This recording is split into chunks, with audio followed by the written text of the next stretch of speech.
Well, hello, everyone, and welcome to the Federation of State Boards of Physical Therapy's 2022 Educational Webinar Series. My name is Joni Kalis, and I'm a member of the FSBPT's Board of Directors, and I will be serving as your host today. I'm broadcasting to you from Lincoln City, Oregon, where we have 60 degrees and partly cloudy skies. We have a terrific presentation today entitled The Role of the Regulatory Board in Diversifying the Physical Therapy Workforce. But before we get started, because we often run out of time, I wanted to take this opportunity to let you know about our next educational webinar. And that is Regulatory Hour with Dale on July 13th. Now, notice I didn't even have to say Dale's last name. You all know who I'm talking about. I think that this webinar series has actually launched Dale into this iconic one-name person like Madonna or Eminem. But back to our presentation, we have three amazing panelists today, and I would like to provide you with a brief introduction of each. Adrienne Price is a registered nurse and received her Master's of Science in Nursing from the University of Phoenix. As a registered nurse, she practiced in a number of different healthcare settings.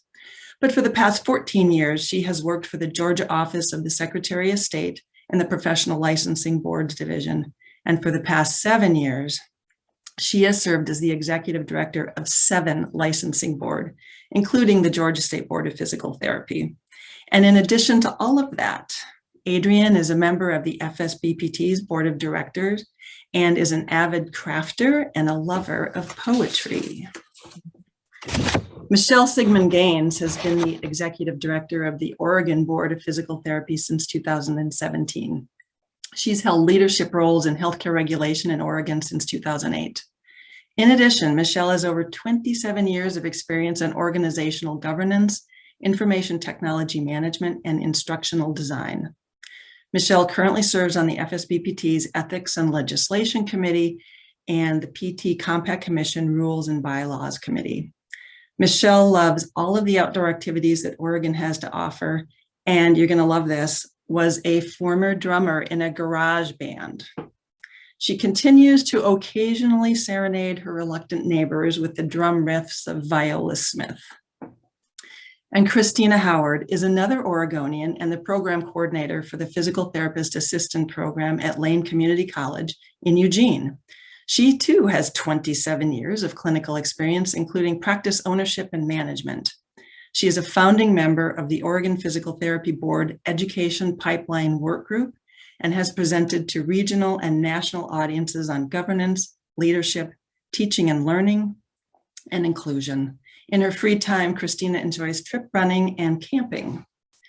Now, participants, this webinar will include polling, so go ahead and pull up slido.com on your phone or your computer. You can see the group number to join there. And we also want to hear your questions. So as questions arise or as you have questions, please post them in the chat and we will be taking them all at the end. So without further ado, ladies, take it away. Thank you, Joni. Now that you know a little bit more about us, we'd like to learn a little bit more about you. There's a poll question up here on the screen, and what we'd like you to do is put in the name of your jurisdiction, the state, territory, country, the geographic location that you're joining us from. And when we put that in, we should see, yep, there we go. And as word clouds do, the more people from the same location using the same word will get a little bit bigger on the screen. Virginia represent. We'll let this run just a little bit longer. Looks like a pretty good distribution across the country.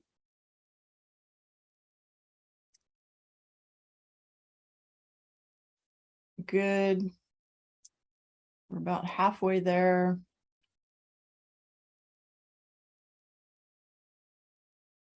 Give it just a little bit more time.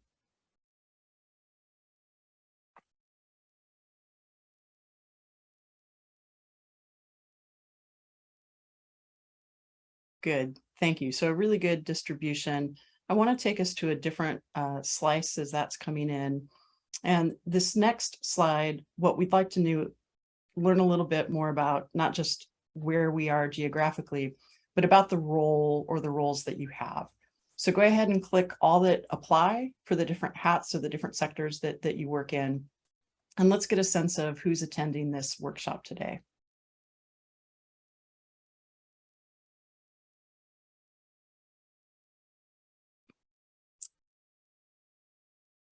And with this is going to change the order of the sort so that the largest amounts are going to be at the top. And it looks like healthcare educators is the largest segment that we have present with us today. Thank you. We really appreciate you taking the time to be here today.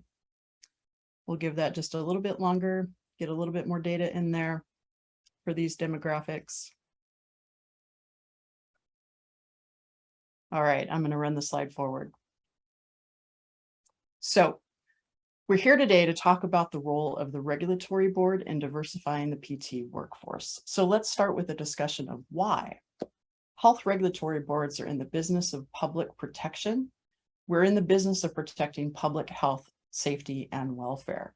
We ensure access to quality care by establishing standards of practice, standards of care, and standards for demonstrating initial and continuing competence. It's through these standards, through licensing and through our compliance programs, that we arguably participate directly in the achievement of health outcomes for the patients in our jurisdictions. The FSBPT mission puts it this way for our collective efforts of member boards: to protect the public by providing service and leadership that promotes safe and competent physical therapy practice.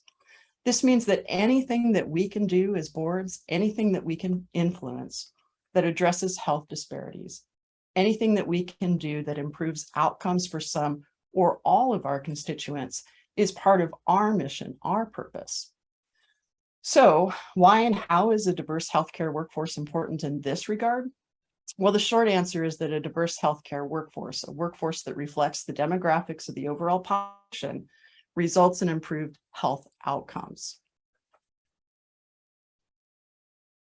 According to a paper published by the U.S. Department of Health and Human Services Office of Minority Health in 2011, and which has been the basis for the development of federal policy, a workforce that, at a minimum, reflects the racial and ethnic makeup of the U.S. population can have a number of important benefits. It can improve access to care for medically underserved. It can lead to wider representation in leadership and policy-making roles, which in turn informs the future of the healthcare system. It can create greater patient choice and satisfaction. It can improve patient-practitioner trust and communication, and it can increase the likelihood of patient compliance and adherence to the plan, ultimately to improve health.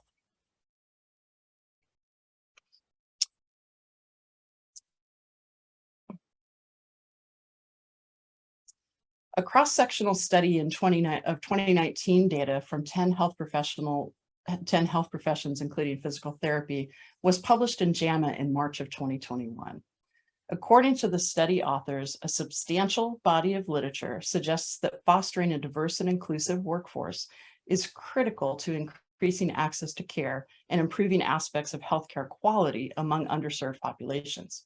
Specifically, in their study, they found the following.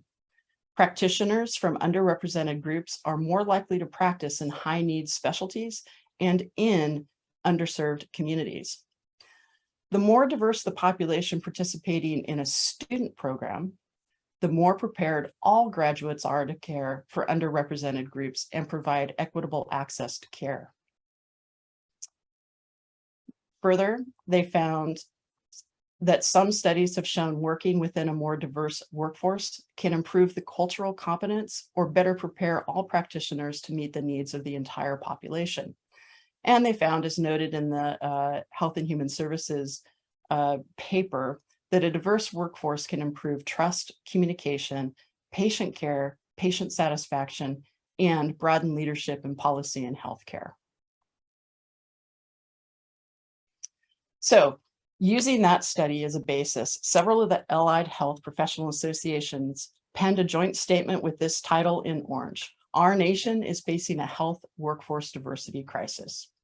This particular document was penned in support of the bipartisan Allied Health Workforce Diversity Act, federal legislation seeking to fund programs to address healthcare workforce diversity.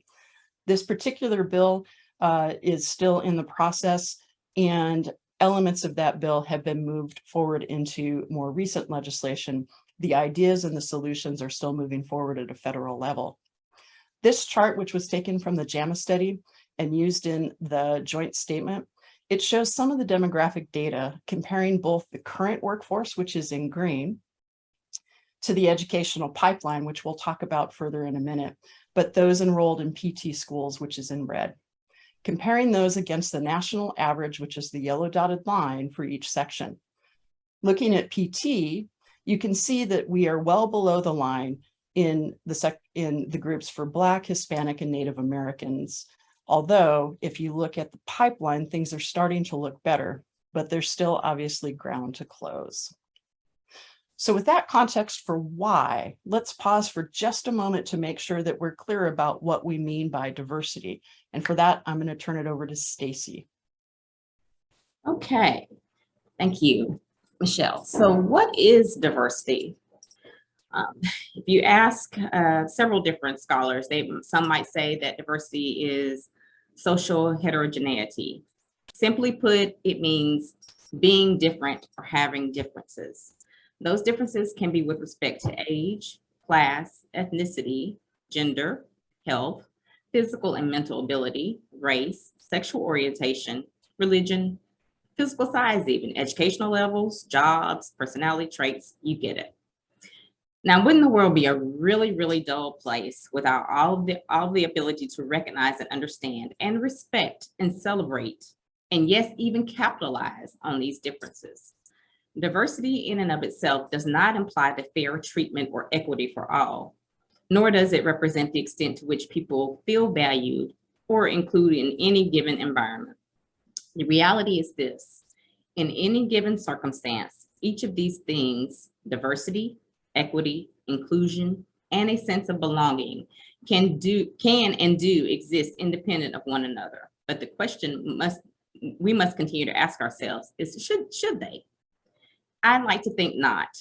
And based on what we've heard thus far, there are a lot of different people, organizations, and entities that agree with me when I say that it is critical to create and continuously cultivate a culture of diversity, equity, inclusion, and belonging within the healthcare workforce. And for the purposes of our discussion today, the physical therapy workforce specifically. Such environments foster healthy and happier workforce with a plethora of opportunities for innovation, engagement, refinement, and positive outcomes for all. And so where do we begin? We begin just as we did today, with some of the easiest and most obvious diversity metrics, the low-hanging fruit, if you will. We start by measuring overall population. In healthcare regulation, each regulatory board should be looking at the population within their jurisdictions, not necessarily at the national averages or the US population overall. At a minimum, we would want the numbers in the PT workforce to match or be comparable to the overall population within our jurisdictions. But which numbers or which categories are some of our PT organizations measuring? Next slide, please. So looking at the American Council of Academic Physical Therapy, the definition of underrepresented minorities, affectionately URM, the 2013 definition says the URM extends beyond traditional racial and ethnic categories to also include individuals from educationally disadvantaged backgrounds. First generation college students, for instance, individuals with low socioeconomic status, and geographically underrepresented areas such as Appalachia. So specifically, they make clear that they're extending the definition beyond traditional racial and ethnic categories to also include individuals for educationally disadvantaged backgrounds, individuals with low socioeconomic status, and from geographically underrepresented areas. Next slide, please. For APTA, the definition of underrepresented minority populations, MPT, includes both PT and PTA education. There's a generalized reference to physical therapy education, so that is all inclusive of PT and PTA. It also extends to include individuals with more generalized disadvantaged backgrounds, such as those with disabilities. So ACAPT and APTA are not the only entities that use or recognize the underrepresented minority metric. The Federation of State Boards of Physical Therapy uses it in the process of developing content validity for the MPTE. An example, the participants of the oversight panel and task forces represent the profession in terms of physical therapy practice settings, ethnicities, ages, lengths of practice, and regions of the United States. The survey participants represent some diversity in the profession as it relates to key areas of gender, age, ethnicity, region, work status. And work status could be like whether they're PRN, part-time, full-time, hourly, salaried, and then also their clinical settings. And so our measure of diversity is how well our PT workforce matches these categories for the total population within our jurisdictions. Through further analysis of these measures, the PT community can discover where the gaps lie and what efforts need to be taken to fill them. Those gaps and their effort will look different in each of our jurisdictions. But remember, our lens is improving outcomes, ensuring the provision of quality of care for everyone. Diversity. Christina? Thank you. So now we've talked about what we want to do, and we've talked about why we want to do it. And we've talked about how we are measuring diversity. So we know what needs to be addressed and what we'll be able to measure or track our progress in closing those gaps. But how exactly is that task accomplished? So we're going to talk a little bit about looking upstream. Next slide, please. So this is the framework that's currently being used at the ACAPT National Equity, Diversity, and Inclusion Commission. This is a graphic that we use to represent how to answer that question. The summit is occurring right now as we speak, and we feel that this graphic does a great job of illustrating the many key areas of effort in increasing diversity. In this case, largely focused on physical therapy education.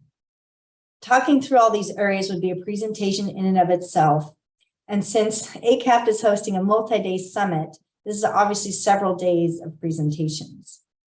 But what we hope to focus on today is the bottom segment for the purpose of these presentations, the pipeline programs. A pipeline program is looking at everything upstream from where you are, the pipes that are feeding into your program, as well as looking downstream, where those practitioners go after they leave your program. We've been talking about a pipeline throughout this entire presentation, everything that leads up to the interaction between the practitioner and the patient, and making sure we are matching the diversity of the workforce to the diversity of the overall population. The pipeline covers everything leading up to that match between providers and patients. Next slide, please. So we have a poll that comes up next about which statement is the best match for you. And I'm not seeing oh, there we are. So we'll get the slides up there. Responses.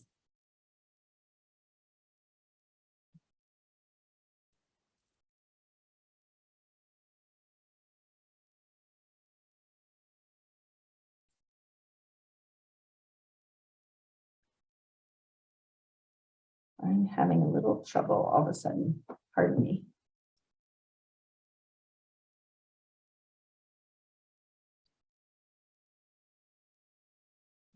Christina, it looks like we have about a third of the audience. There we go.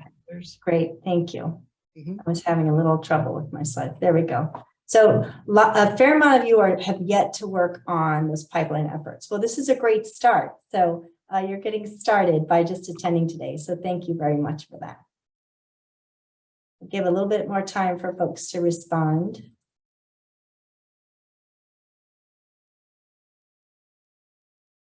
School is working on pipeline efforts. That's fantastic. Again, a really good place to start where you can affect change in your healthcare educator work environment. And it's great to see some of our regulatory board partners working on that as well.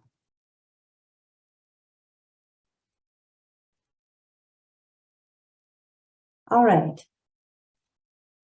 I'll ask my co-presenters, are we ready to move on to the next slide? Great.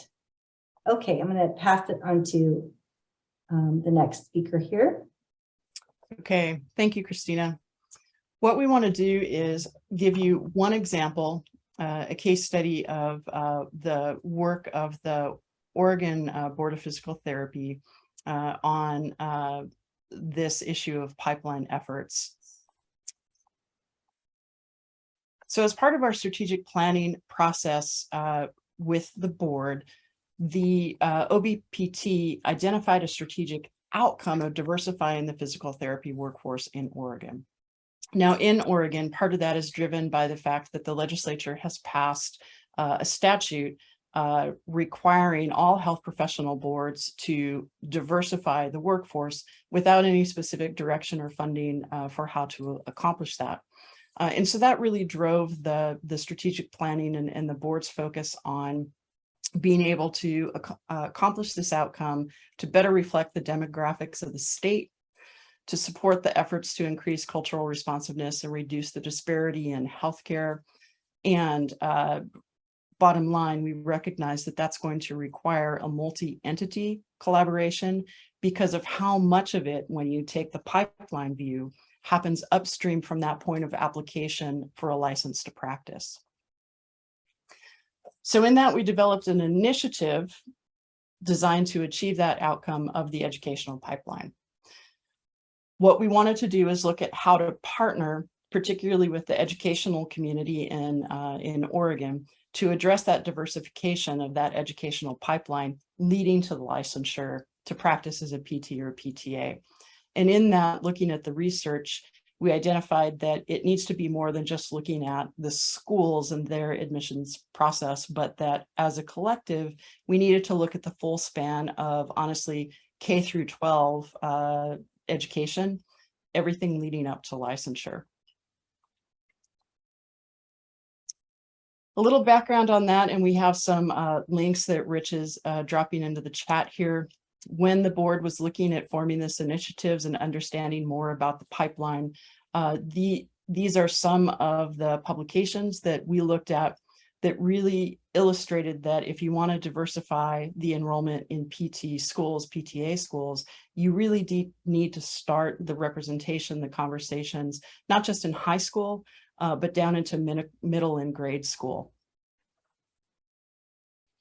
So in that context, we put together a request. We reached out to all of our Oregon schools, both currently in operation and a couple that are in candidate status and starting to ramp up. And we asked them if they would like to participate in a work group that would look at collectively what we could do to diversify the PT workforce. We've also brought in representation and participation from the local chapter of APTA. And because we are a standalone regulatory board, we've partnered with the Oregon Health Authority, which has a division looking at health workforce. So we came together as a group, and Christina is one of our founding members from Lane Community College.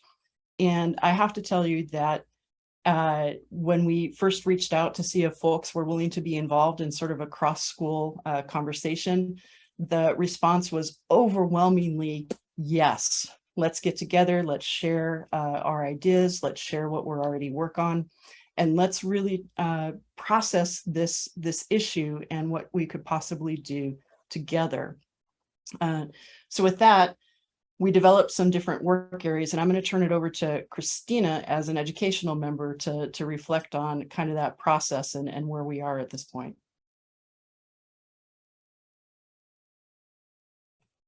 Thank you. As somebody at an educational program, one of my goals at my institution at Lane Community College was I was looking specifically at what we were doing to recruit and retain underrepresented students as we define them. So racial and ethnic was one of the indicators we used. We also used students who were first-time college as indicators of underrepresented or potentially socioeconomically disadvantaged or perhaps more likely to come from rural areas. And when we came together, there were some, I'm limited at my institution by how much data I have access to, and therefore how relevant that data is to me.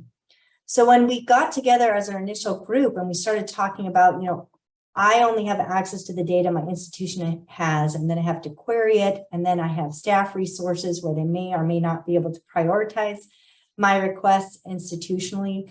We could reach out and have the conversations with the Oregon board, who was able to connect us with individuals in the state and entities in the state who have access to statewide data, and not only access to data, but also access to analysts who can help us look at data and understand data and help us interpret data in ways that will serve our needs of understanding patterns of licensees and patterns across the state and where we might fit into that. We also get together and hear about differences not only regionally across our state, but also with student bodies. Certainly the students that choose community college and where they end up and why they choose that route to become a physical therapy provider may be distinctly different than those individuals who choose advanced graduate training or even fellowship rotations. So looking at what are we doing as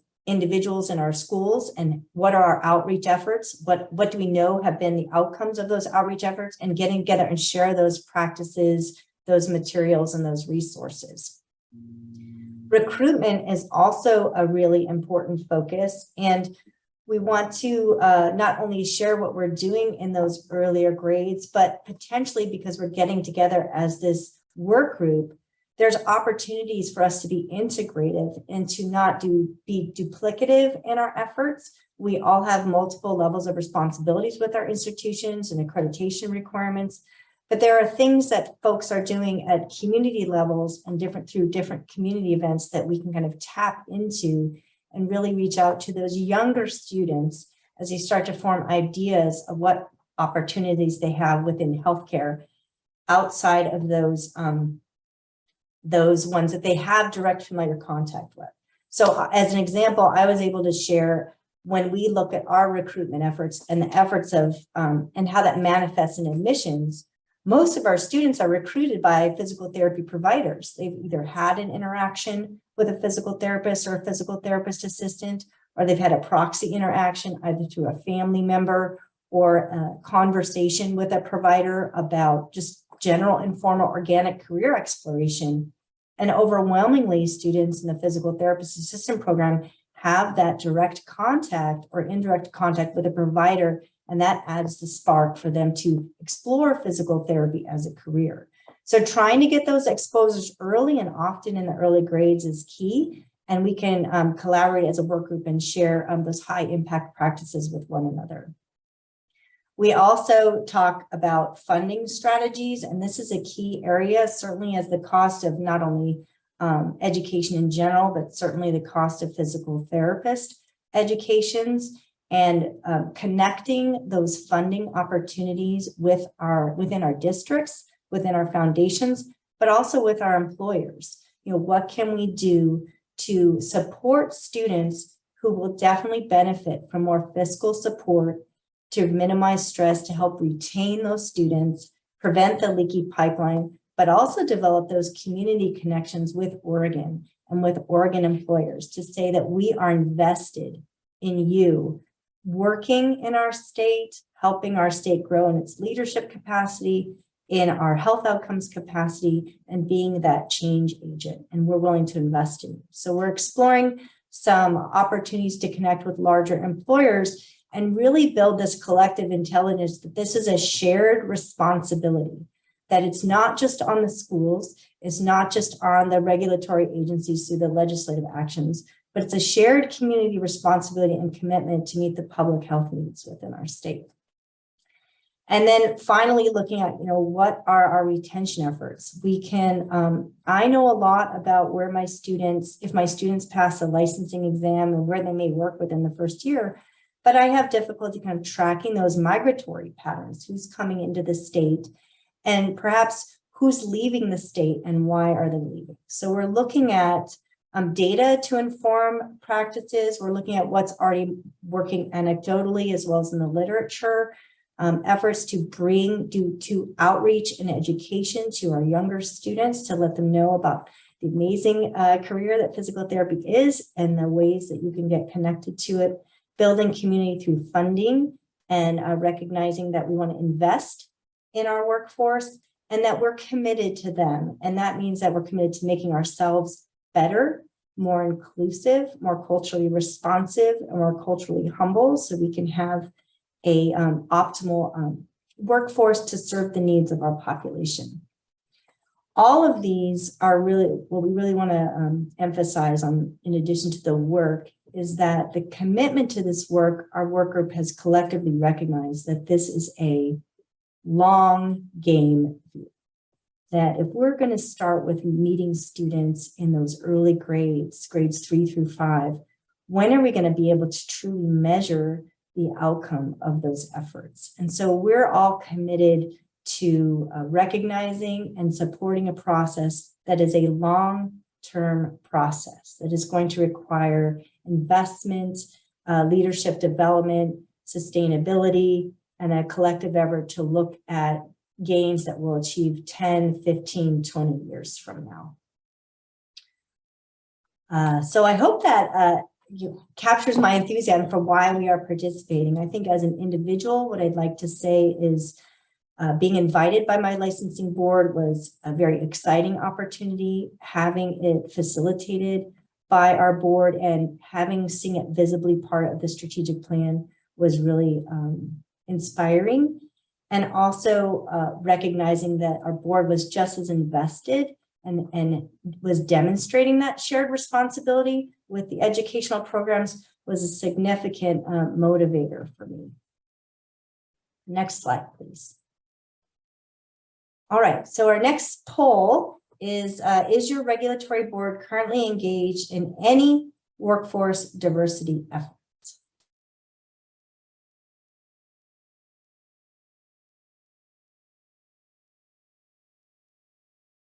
So we're seeing a fair amount of no's and some uncertainty and some yeses.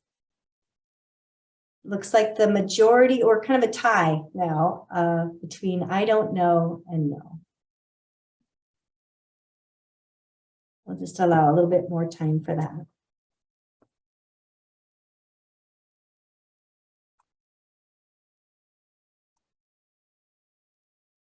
Okay, so a fair amount of uncertainty about what your regulatory board is engaged with. So we have some things as we move through the presentation of some actions that you can take to help be a part of the process. And our next part is the role of the regulatory board. So I'll turn that over to Michelle. Thank you, Christina. So let's step back a bit and let's look at what a regulatory board can do specifically. We've had one example from Oregon of a specific initiative and partnership, but let's be real here. We have direct limited oversight or control over the pipeline, the persons who apply to our boards by the time it gets to our point in the pipeline. So how do we affect that change, and what are the different strategies that we could employ within our often limited resources? So here are some thoughts that we have collectively on what boards can do within their authority and in support of our purpose and role. First, we'd like to talk about data and data analysis. We issue licenses and we track that information over time. So one of the pieces of information, or one of the levers, if you will, that we have some control over using in looking at workforce, when the underlying question is, how do you make sure that your PT workforce matches your overall jurisdiction population, and to bring that into alignment? Well, we have licensing data. We have demographic information for the folks that apply to us, that have active licenses, that used to be licensed in our jurisdiction.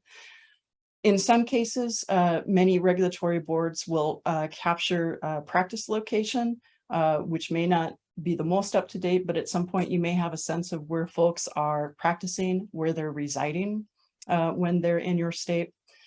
And we also get additional information on licensure that ends up often going into our licensing systems relative to the school year of graduation, place of graduation. So we can have a sense of what is coming to us in the pipeline. We in Oregon looked at our data, and we determined that even though we're very excited about the work group that we've put together within Oregon, and we're looking at diversifying Oregon, the truth is, over the last several decades, the majority of our licensees who live and practice in Oregon now went to school outside of Oregon, just because of the sheer number of numbers that we're dealing with here. So one of the things that tells us is that while the partnership that we're building here is fantastic, if we ultimately want to influence the Oregon workforce, we have to work with other states, other jurisdictions, other schools, because those are the pipes that are feeding our workforce. Many licensing boards will also capture other data elements that could be useful in even identifying what we know and what we don't know. So one of the things that we can do to affect change is to publish or at least make available data and data trends in this area that we're seeing. We can use that to compare data standards. One of the things our work group has done is even looked at the kinds of data that we capture compared to what the schools capture, compared to what employers may track, to what our Division of Health tracks for workforce. Are we even looking at the same data elements so that we can have a view of the entire pipeline, where people come from and where they ultimately go? And just bottom line on this piece of it, it's important for us to know what we have and what we don't, and to begin that process of thinking about who might have it and where we can get it. But if we want to take data, those basic elements, to the next level, then we have to understand the patterns of licensure, and we need to start tracking people, not just licenses. It's very easy for us to be focused on our own numbers within our own jurisdiction, and we often have to report on things like number of licensees, number of renewals, number of complaints, number of, we need to get to why and where for the individuals that are holding those licenses. We should consider looking at things like application surveys. If there's things that we don't know that we need to know, that we have the ability to capture upon point of entry, then we have that opportunity for having those application surveys to capture that. What should be on an application survey?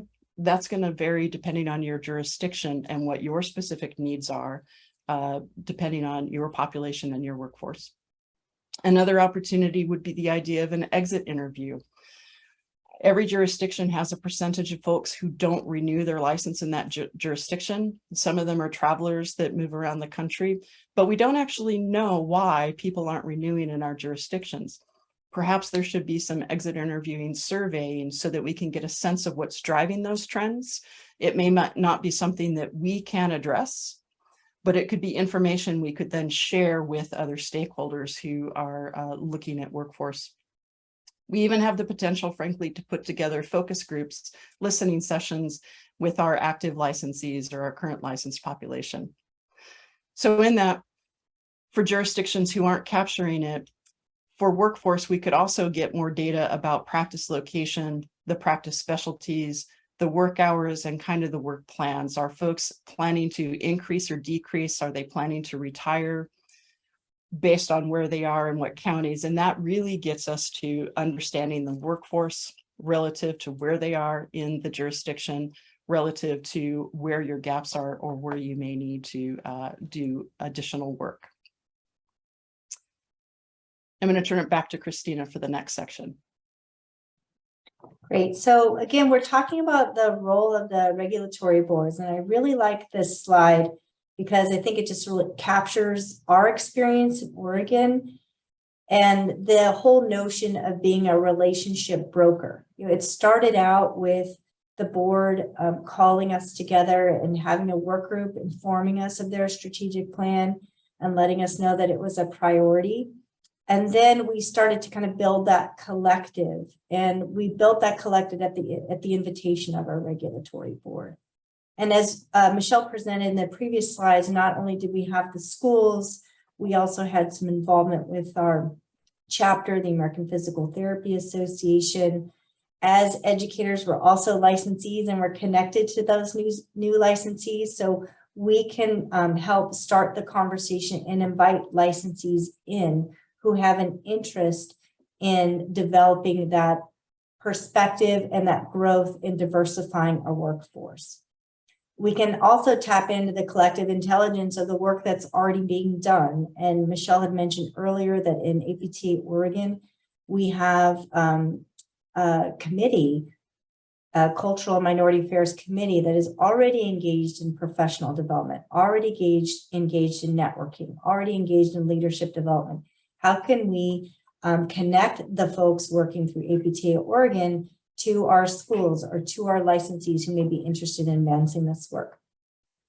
We also have different relationships with employers. Certainly the regulatory board has some relationships with employers to make sure that their providers are up to date, and schools have relationships with employers because we place our students into workplace learning. So we can use these connections and these work groups to understand the strengths that each other bring to the relationship. The Department of Health is certainly in Oregon working with workforce and workforce data. So as someone at Lane Community College, I now have access to people at the Department of Health that I wouldn't ordinarily know about or have access to, and then can generate my own new questions and support the work.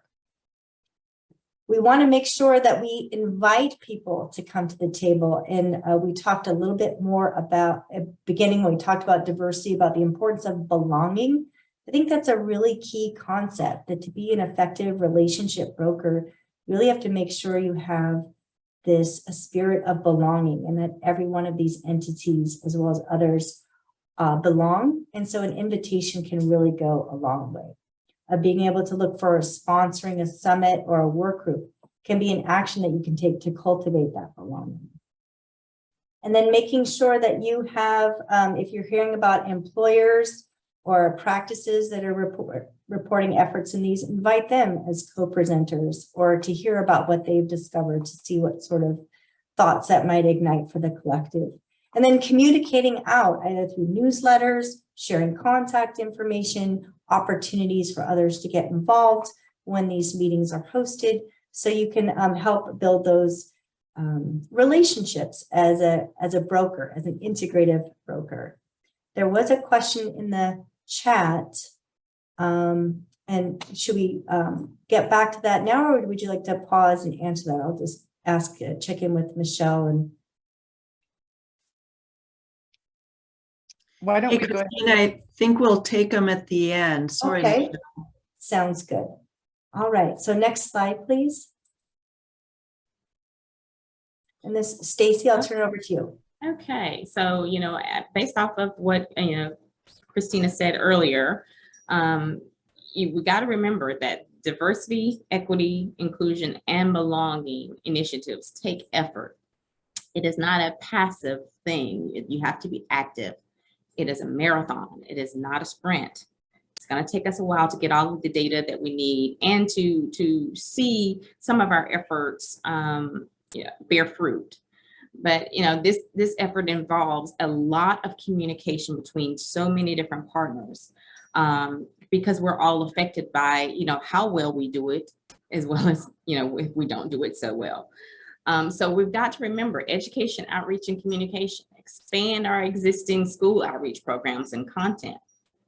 Provide licensing info for outreach efforts to other entities. If you don't have an outreach program as of yet, determine the resources you would need to develop one. Start it. Actively educate and speak to diverse groups, PTA students, professionals, other professions even. And don't just focus on the profession itself. You want to make sure that you focus on the person. Tell the students, tell the other interested parties what they bring to the table as far as making this PT population more diverse. Celebrate the differences if you recognize them. Stress the reasons that we need them. Not that we just want them, but we need them. So be intentional. Focus on the people, not just the regulation. Our websites can do that. Our messaging can do that. And we can shift our tone to that. Next slide, please. So looking at our statutes and rules, most of the time, a lot of people who work with boards or work on boards, simply say, well, I just don't have the authority or the power to affect change in that regard. Some can lobby, some can't. But I'm here to say that you do have some control. You may not necessarily have control over the statute and the way it's worded, but you do have control over how you implement the rules and your regulations. And you want to recognize in your rules and regulations if there are any unconscious bias that might be there. Have a discussion with your board. Seek to amend or repeal any language that seems discriminatory or prejudiced even. One example is looking at the pre-check criminal disqualifications. There are some jurisdictions who are still, not licensing individuals who have something in their criminal history that's maybe 20 years old. When we have to recognize and realize that there is so much disparity and disproportionality in the criminal justice system as it relates to minority populations, as it relates to races, as it relates to certain offenses. So it's important for us to look at these things and see, are we keeping otherwise qualified individuals from being able to practice in the profession over something that is, an antiquated view of what our criminal justice system is and what we would like it to be. So I would just encourage you to look at that, determine whether or not our non-CAPTE educated requirements still hold true. Is it something that we need to be changing? I'm not saying that it is, but it's important to ask the question, to look at it. Look at the metrics that we have been using, update them as they need to be updated. And then looking at portability. Most states, most jurisdictions want people to be able to move freely, thus the PT compact. And so in doing that, if they can move so freely with the portability of the compact, then why can they not get their license in your jurisdiction? So look at some of those things, look at your models and propose some changes and amendments that might be able to help make your population more diverse, because there are some things that are keeping people out of the profession within those, and we want to make sure that we're cognizant of it and try to seek to change the nature of that. Many jurisdictions have a climate or a practice environment that is not welcoming to those who are foreign educated or those who have come from a particular school even. And so understanding and recognizing those prejudices, those biases within ourselves, and when we're assessing those people who come to us on a board or that sit before us, when the board is assessing whether or not they should be licensed, you want to make sure that you put those things aside, ask the right questions, have the right people at the table.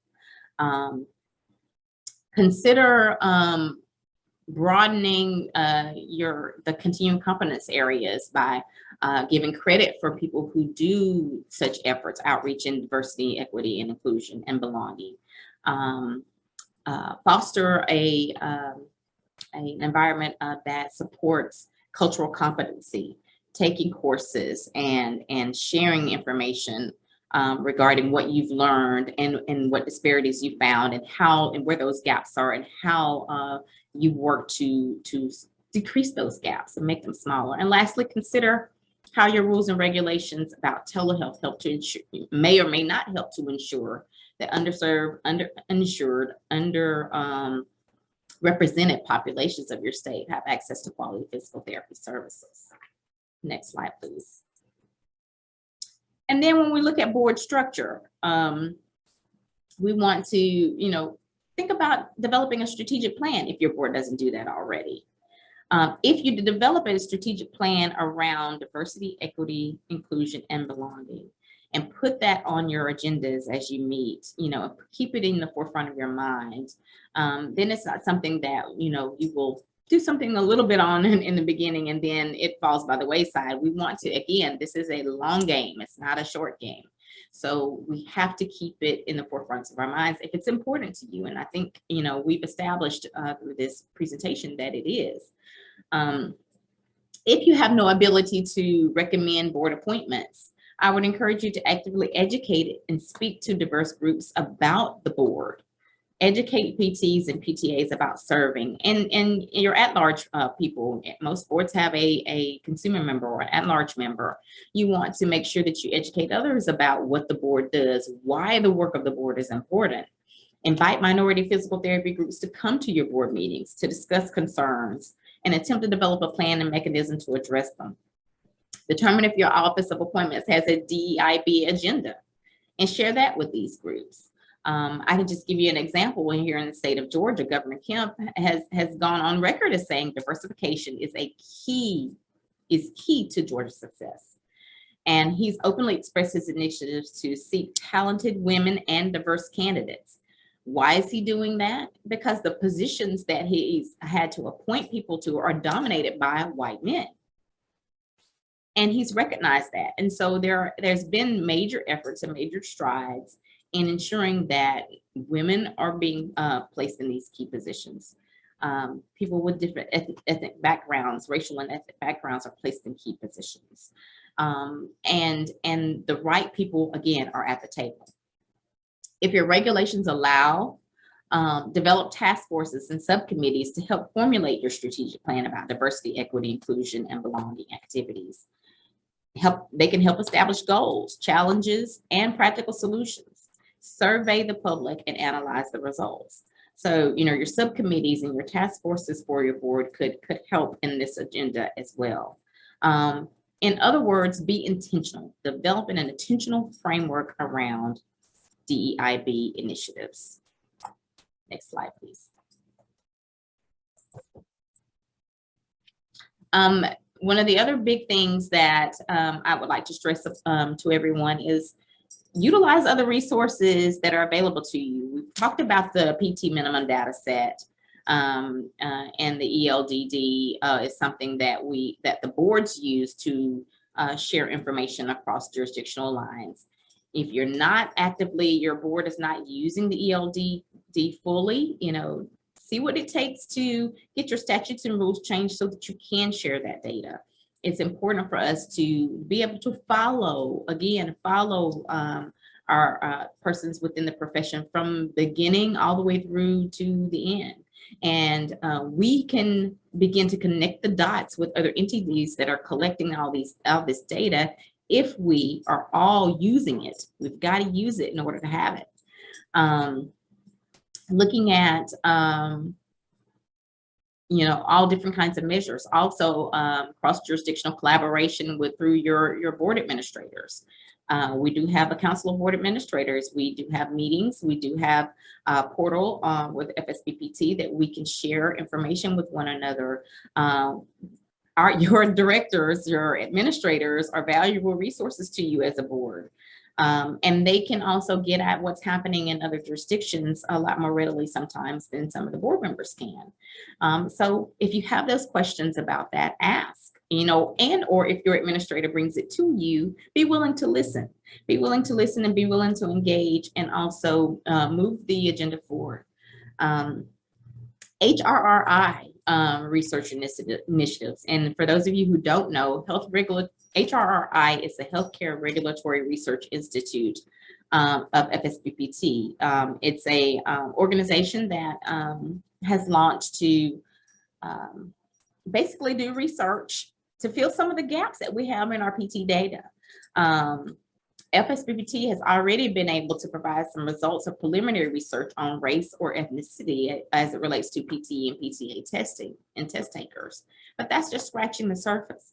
So if you have research ideas that you would like to see in this area that aligns with FSBPT's area of focus, you want to make sure that you submit that information to your administrator and or to the board of directors or someone that's involved and engaged in FSBPT so that HRRI could be utilized to potentially look into DEIB even further. Next slide, please. Michelle, So- I'll pass it off to you. Thanks, Stacy. So in summary, we want to leave you on this slide, which just lists the categories that we've just gone through as far as the role of the regulatory board and the material that we've brought to you today. In the event webinar under speakers, if you click on mine, you'll see a speakers resource. I believe Rich is going to drop that in here today, which is a PDF document that'll have all the links that we've referenced to the document today, a copy of this graphic.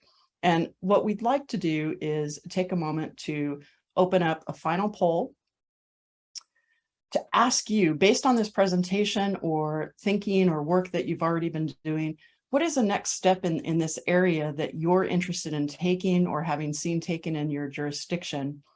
This will be an open word text that'll come up on the screen as you're doing that.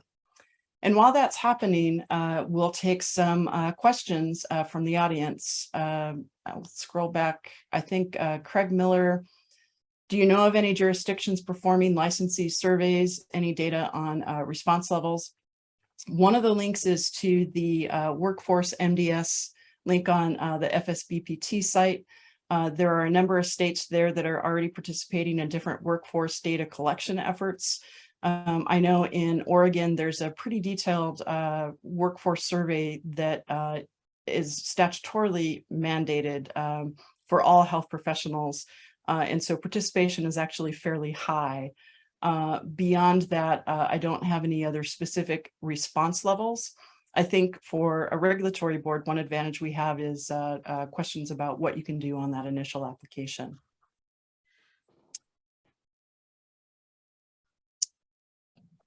So I'm just looking at some of the responses in the chat, and we see a lot of interested in research. So I think that goes along the data and the analysis category of the role of the regulatory board. That's something I found personally helpful, is tapping into those networks for data and data analysts.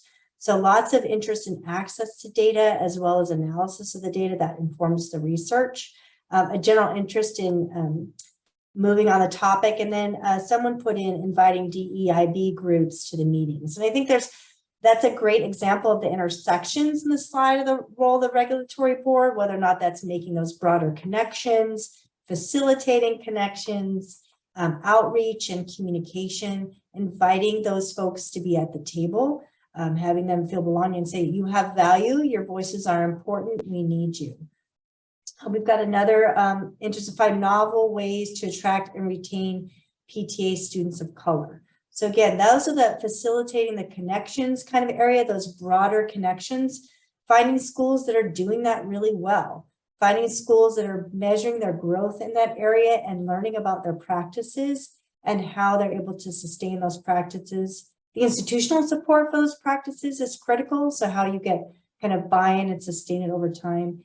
And then how have they done their education and outreach? Because if they're retaining them, then they've done some work on the front end. It's not something that happened within a year. It's something that was part of a strategic, intentional plan for folks that were in it for the long game. So they've developed some expertise in making those connections and bringing them to speak to your chapter, to your board, to a retreat would be a really rich way to demonstrate value for their work and to tap in that collective intelligence. And that was the last slide, was the adjacent possible. Like, what are people next to me doing, and what's possible for me in the world where I live and work? So those are some really good ideas. And quite honestly, they mirror a lot of the things that our work group initially raised and how our board was able to respond and come up with some ideas about exit surveys, for example, from those really organic, connected conversations. We want to leave you with just a little bit more today. Thank you for giving us some feedback and some perspective into what you all are doing. There have been some prior related webinars that were offered in the past, and you can find those through the webinar series. We'll drop the link on that as well. And then just in closing, on behalf of the three presenters today, here's our contact information. Speaking to that adjacent possible, any of us, please reach out if you'd like to discuss this further. And with that, I will turn it to Joni. Well, thank you, panelists. That was truly just terrific. Thank you for sharing your knowledge and your expertise on this important topic. And thank you, everyone who attended today's webinar. If you have a little bit of time, if you can get a question in the chat, if you still have some burning questions that you can ask this very erudite group. We'll give it a few seconds here. But yeah, really a terrific presentation. We do have an additional question in the chat. Michelle, as part of this effort, did Oregon modify the applications questions? And if so, can you give an example of the changes? And what about confidentiality?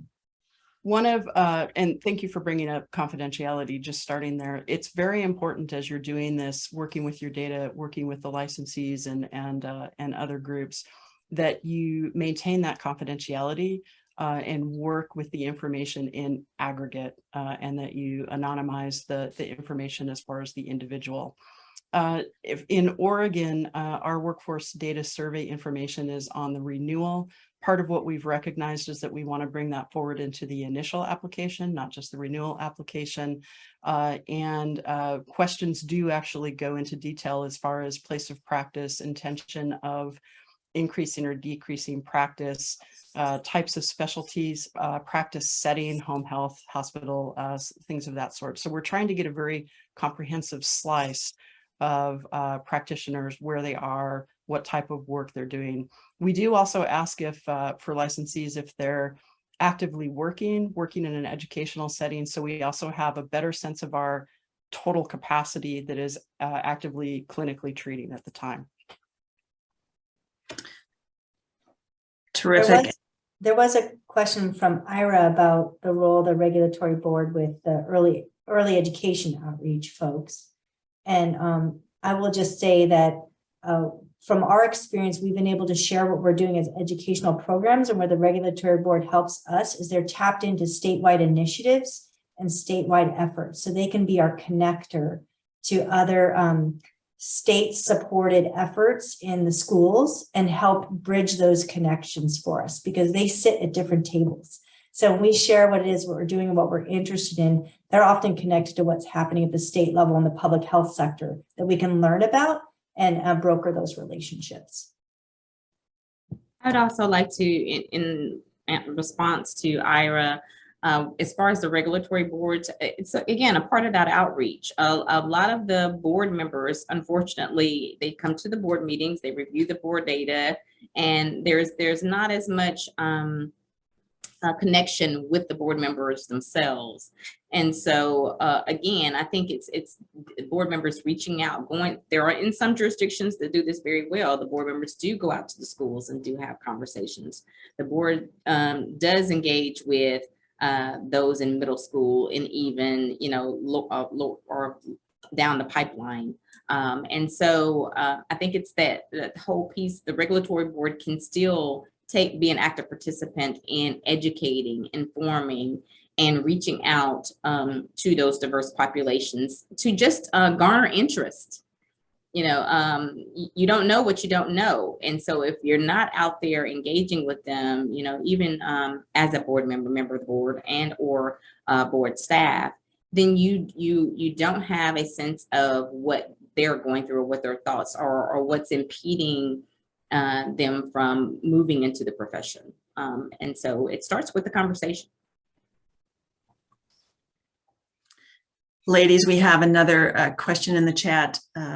Has FSBPT collected any data from the jurisdictions about the cons of collecting demo data, liability to suite, et cetera?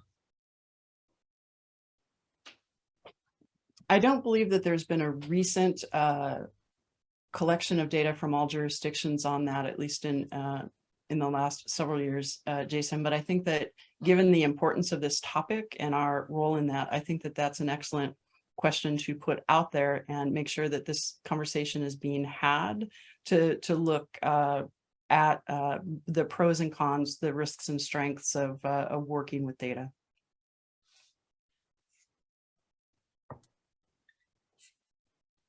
Well, with that, thank you again, Michelle, Adrian, and Christina, and everyone who attended today's webinar. We'll see you again soon, and thank you again. Bye, everyone.